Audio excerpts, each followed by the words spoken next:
Welcome to the Silver Screen Guide podcast. Join Corbin and Alan, along with guest hosts, as they bring their love for the cinema to discuss films from every genre and decade. Learn about the history of the film, little-known facts, and insightful explorations while they enjoy discussing your favorite film.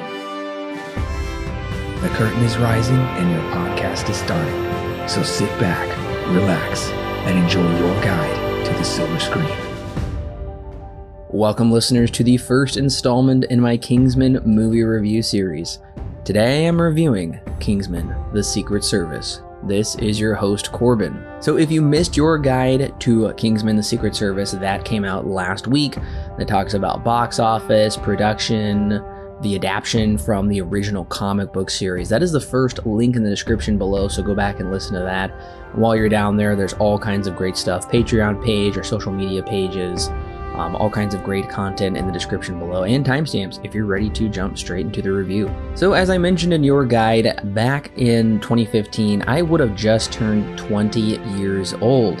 So I did remember seeing the trailers for this movie on TV, but the big question is, did these trailers get me into theaters? And the answer is no. I wasn't terribly interested in seeing this movie when it came out. I thought the poster looked interesting. The Matthew Vaughn, X-Men First Class, I did enjoy that movie. I liked it, but this trailer wasn't enough. And, nowadays I'm watching it again. This trailer just doesn't do it for me. I do think it looks fun and exciting, but not enough to pull my interest enough to go purchase a movie ticket. This is one I probably would watch from Redbox. So ultimately, I never did end up watching it from Redbox. I ended up getting this movie as a Christmas present back in 2017. And my friend Chris, who was back in town, he was one of my groomsmen actually. He was back in town and we watched this movie. I watched it December 27th. So just a few days after Christmas, actually, after a few days after I'd got it. That was the first time I had seen this movie. So I was coming to it almost 3 years after it had already come out. And I will tell you my original rating for that movie at the end of this review. Well, listeners, if you don't want Kingsman: The Secret Service spoiled for you, go ahead and click pause right now. It is readily available for you to go and check out. Once you've watched the film, come back and click play, and we'll be ready to talk about it. The plot of this movie is very straightforward. Eggsy is an English hoodlum who follows in his father's footsteps to become a Kingsman, a Secret Service agent for the Royal Crown. He must stop Gary Valentine, a billionaire hellbent on culling an overpopulated world. Right off the bat, you realize that the action in this movie is meant to be fun, kind of over the top, gives me some kind of lighthearted goofiness, Robert Rodriguez vibes, actually. So I don't really have a problem with the action in this movie. I like how it's well done, it's well shot. These action scenes can be very frenetic. They do seem to imitate Guy Ritchie. It doesn't quite have the panache of a Ritchie film, unfortunately. It does get a little weird at times, like just too weird.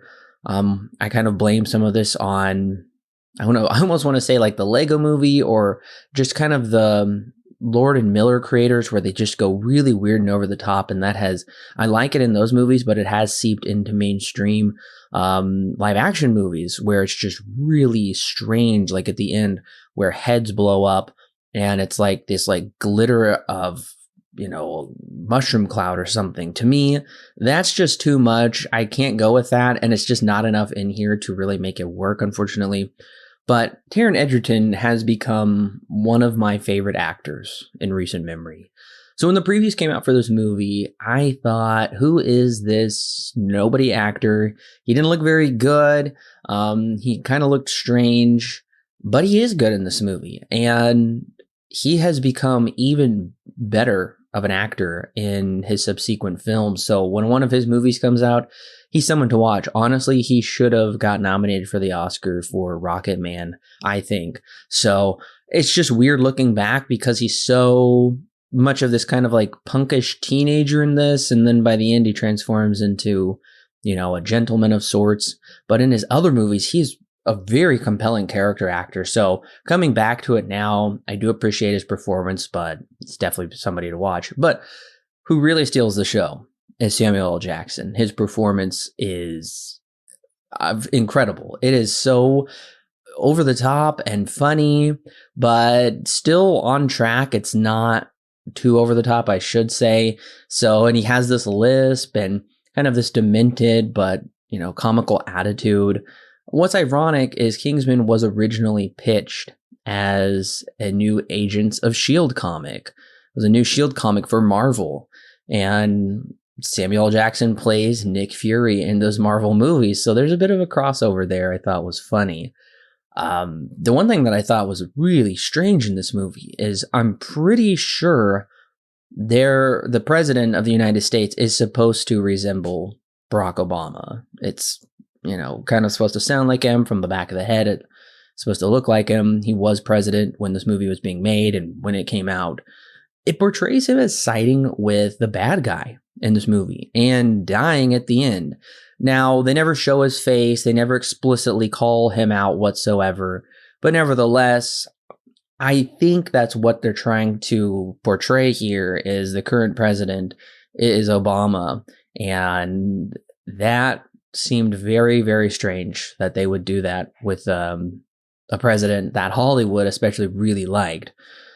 The interesting plot point is also the bad guy is on the side of, climate change and this kind of overpopulation, which is the exact motivation of the bad guy in Avengers Infinity War. That's Thanos' motivation. But kind of talking about climate change in a bit of a different manner, I'm surprised, once again, that the bad guy would be espousing these views. Because typically, whatever the bad guy is for, the audience should be against. So I get that the audience should be against, culling the population in such a brutal fashion, or just really at all. But this is weird. I mean, it's not as much touched upon. It is more in the comic book, but nevertheless, I was surprised. And the big shocking twist, but I'm glad that they go there, is Harry, his mentor, is shot in the face and dies in this movie. Now, I think he comes back in the sequel. I'm not positive on that, but he may come back. But nevertheless, that's shocking to do that for a movie like this. So at least they kind of have the guts to, go there and they don't really pull their punches. Now, some of the visual effects show that this really is an $81 million budget, which isn't a small budget by any means. But nevertheless, you realize there's some big stars in this movie that also need the paychecks and a myriad of other things. So the CGI in this isn't always great. It's not like a deal breaker for me or anything, but it is noticeable. Also, Mark Strong's accent comes in and out. Nobody that is affecting an accent can actually maintain their accent fully, or even Jackson can't even maintain his lisp the whole time. It's just kind of funny. One of the things I did not like is when Eggsy is asked to shoot his dog. And he says, "No, I won't do it." And he gives the gun back. That should have been the test, because a Kingsman should not harm the innocent. And of course, the gun was filled with blanks. The dog wouldn't have actually died. But nevertheless, the action remains the same, with a different outcome, of course. I don't like that whatsoever. The Kingsmen should not be harming innocent people or creatures, even if that is their orders. Just do whatever, regardless of the orders. And that is a completely irrational act. So that didn't work for me in the movie. I guess the one other thing that I should point out, I'm already delving into negatives here, but for positives, this is a much more fleshed out world than what the comic book portrays. Because in the comic book, it is a very, very succinct story. They're essentially the same story, but much more condensed with very little world building. This does build out the world in a much more intriguing way. Now, this Bond-esque henchman, Gazelle, is actually a man in the comic book, the woman here. All of the Bond henchmen are somewhat underused, but very fascinating. This is kind of the same here. I would have liked maybe a little bit more backstory into Valentine and Gazelle, but there really isn't any whatsoever. A little bit more for Valentine, but none for Gazelle. I believe in the comic book, Gazelle was a wounded ex-Kingsman or something, or part of the Royal Fighting Forces that was implanted into Valentine's, service or whatnot. So nevertheless, it's a little bit more fleshed out in the comic, but not here. The one thing that I really couldn't go along with in this movie is when Harry Hart, which I think is a dumb name, his name is Jack London in the comic books, which is far better. He gives the little boy the medal that his father passes away in the beginning. He gives this little boy the medal, and he says, "Call this number to the mom if you're ever in trouble, and say Oxford's not brogues," something like that. This little boy was playing with toys. He wouldn't have remembered this whatsoever, nor would he have ever kept that medal around his neck and turned it into a chain. He would have lost that within the next 30 minutes of it being given to him. That is the most unrealistic conceit this movie asks us to go with. I find it so surprising. And in the book, it is his uncle, not his father's workmate, not his father's companion at work. That's a big change. He's not related here in the movie. It also is pretty surprising that this mom, who was married to a distinguished serviceman, would go from a nice lifestyle to feeling like she's trash, I guess, and marrying an abusive guy. That seemed like a bit of a leap also. Whereas in the book, there never was a marriage. They just grew up trashy, unfortunately. My biggest complaint with this movie, I would say, though, is the runtime. It's a little bit over 2 hours. I don't think it needs to be. It feels too long. It feels like there is just too much fat, particularly towards the end, that really needs to be trimmed because the ending action scenes are too long. There is too much running back and forth. It's kind of a claustrophobic environment. It's not particularly exciting. There's some okay action scenes. Some of it looks like a bad PlayStation 3 video game, unfortunately. But I think this movie is just too long. I do clock watch throughout this movie thinking, okay, let's pick it up. Let's keep moving on.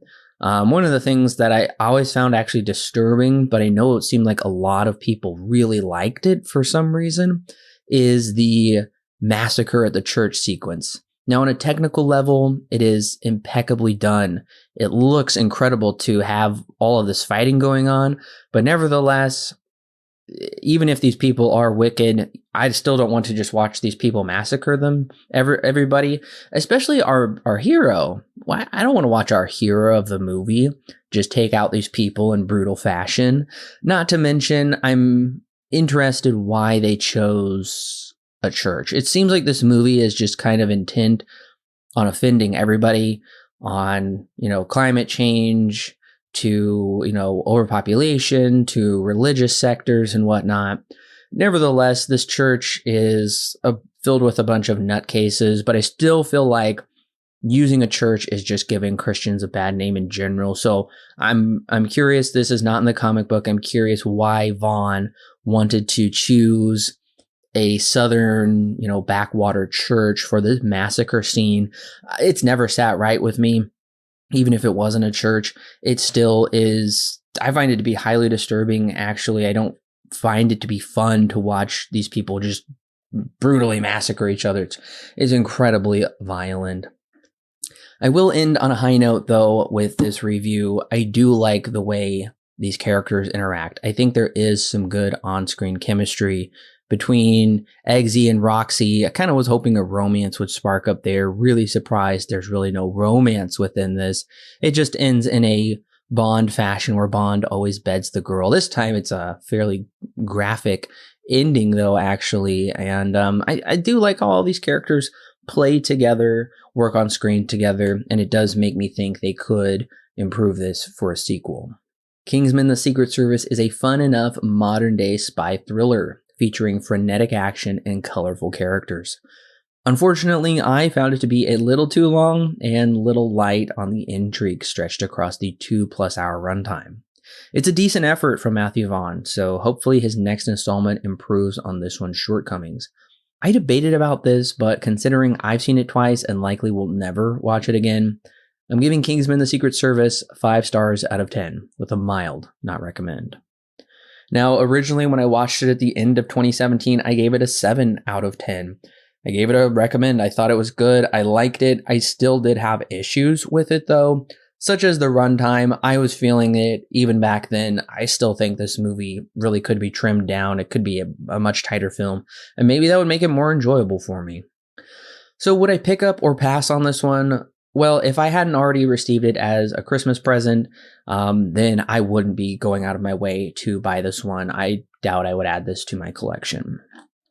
My other movie recommendation that I have for you after Kingsman, instead of watching it, I recommend you go watch John Wick. If you haven't checked out that first film or even that franchise at all, then you definitely need to. It is an incredible action film, a much better action film than this one. Well, the first one was popular enough to put a sequel into production pretty much right away, which came out just barely over 2.5 years later. Well, listeners, the question after the show, am I missing something? Is Kingsman actually great? I know this has some pretty solid scores across the board. I know audiences straight out of the theater didn't love it. They thought it was fine. I'm kind of with them. I'm just kind of thinking this one is just okay. So this either gives me hope or it gives me pause. I'm not sure which one to go with for the next installment because it has worse scores and I think it's even longer actually. And yeah, so the next one is 2 hours and 21 minutes. So they're going to have to really justify that in my book with some very divisive, I would even say mediocre scores across the board. And it didn't even gross as much as the first one. So I'm honestly kind of worried, listeners, about this next one. But I'm going to go in with a positive attitude. I will be back next week reviewing it. I have never seen it. This will be my first time watching the film. So thank you, listeners, for coming along with me on my review of Kingsman: The Secret Service. And make sure to subscribe if you haven't already. Make sure to share wherever you listen, and make sure to leave me some 5 stars. That would be awesome. So yeah, make sure to come back and join me next Monday for Kingsman: The Golden Circle.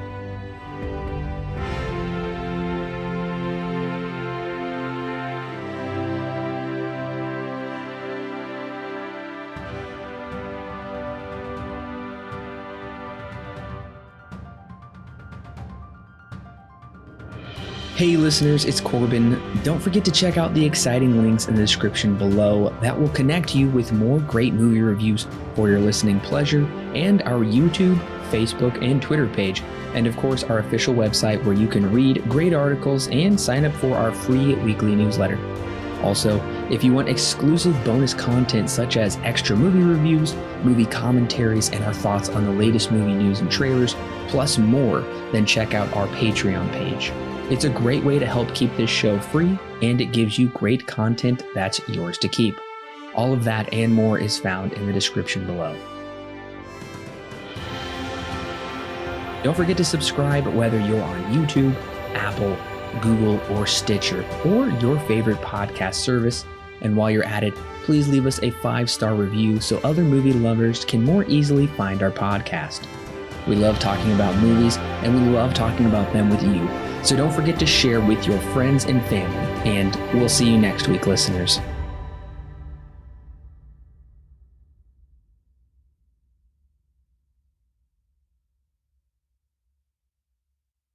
The Silver Screen Guide podcast is edited and produced by Alan and Corbin. Intro and outro music is created by Thomas Rankin.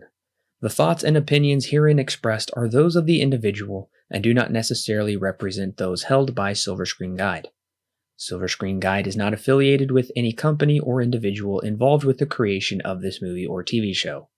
No portion of the podcast may be used without express written permission from Silver Screen Guide.